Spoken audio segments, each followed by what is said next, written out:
নির্বাচনী প্রচারে বর্ণবাদী ও ইহুদি বিদ্বেষী বক্তব্য দেওয়ার জন্য রিপাবলিকান প্রেসিডেন্ট প্রার্থী ডোনাল্ড ট্রাম্পকে অভিযুক্ত করেছেন ওহাইওর রিপাবলিকান গভর্নর মাইক ডিওয়াইন। তিনি জানান, তার স্টেটের হেইশিয়ান শরণার্থীদের সম্পর্কে ট্রাম্পের বক্তব্য সঠিক নয়। এদিকে ট্রাম্প ও ম্যাগা রিপাবলিকানদের বর্ণবাদী আদর্শ নির্বাসনে পাঠানোর আহ্বান জানিয়েছেন আইনজীবী মাইকেল কোহেন। নির্বাচনী প্রচারণায় রিপাবলিকান প্রেসিডেন্ট প্রার্থী ডোনাল্ড ট্রাম্পের বক্তব্যে বর্ণবাদী আচরণ ও জাতিগত বিদ্বেষ প্রকাশ পেয়েছে।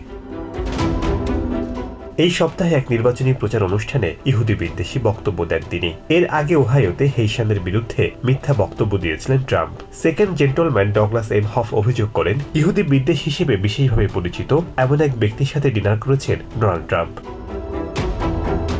MSNBC-কে দেওয়া সাক্ষাৎকারে প্রিন্সটন ইউনিভার্সিটির অধ্যাপক এডি ক্লোড বলেন, ট্রাম্প এবং ম্যাগা রিপাবলিকানরা কয়েক বছর ধরে তাদের বক্তব্যে অ্যান্টি-সেমাইটিক শব্দ বাণিজ্যিকভাবে ব্যবহার করছে।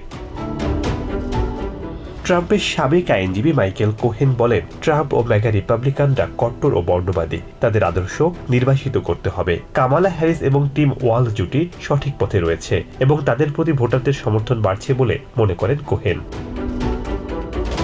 এদিকে ওহাইওতে শরণার্থী ও হেইশিয়ান কমিউনিটি সম্পর্কে ট্রাম্প ও জেডি ভ্যান্সের বক্তব্যের জেরে এক বিবৃতিতে দুঃখ প্রকাশ করেছেন স্টেটের রিপাবলিকান গভর্নর মাইক ডিওয়াইন। তিনি জানিয়েছেন, ওহাইওতে অনেক বৈধ শরণার্থী রয়েছে এবং তাদের অধিকাংশ সেখানে বেড়ে উঠেছে। ট্রাম্প ও ভ্যান্সের বক্তব্যে তারা কষ্ট পেয়েছেন বলে ক্ষমা চেয়েছেন গভর্নর।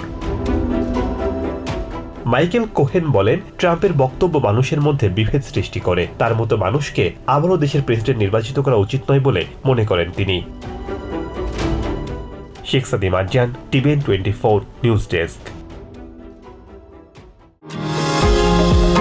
নিউ ইয়র্ক থেকে সম্প্রচারিত TVN 24 টেলিভিশন বিশ্বজুড়ে বাঙালির কণ্ঠস্বর।